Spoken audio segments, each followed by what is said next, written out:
Xejn ġdid. Nistaqsu qatt ta' mistoqsijiet lill ministri u ma jwiġbu xejn.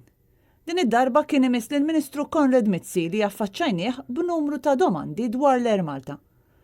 Staqsejnieh l-ewwel dwar kemm swiet lil poplu Malti l-ispiża għal kiri ta' ajruplani mill-Air Malta wara li grazzi għall-inkompetenza tal-Ministru il-linja nazzjonali spiċċat bi skeda impossibbli għall-flotta tagħha. Tajdinna naqra kemm swiet l-ispiża għal kirjiet tal-ajruplani għal din is-sena l-Air Malta?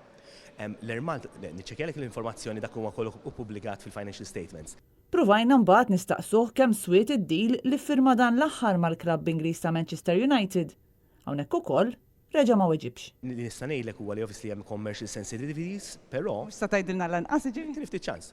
Għandna kuntratt mal-United li jipprokludi ċertu disclosure ta' informazzjoni. U meta mbagħad staqsejnih dwar il-problemi finanzjarji tal-Air Malta, reġa' ma weġibx u għal darb'oħra ħal opportunità biex jitfal ħtija fuq il-ħaddiema tal-linja nazzjonali. L-Air Malta għandha challenge bħalissa ma' sezzjoni tal-ħaddiema li huma l-piloti li qed jagħmlu talbiet straordinarji. Sa dan it-tant wara li Mizzi kien għamel karriera sħiħa jaħrab mill-medja, issa l-istess Ministru li qed jaspira li jieħu post Joseph Muscat fit-tmexxija tal-Partit Laburista u konsegwentement bħala Prim Ministru tal-pajjiż qed issejjaħ konferenza tal-aħbarijiet kważi kuljum.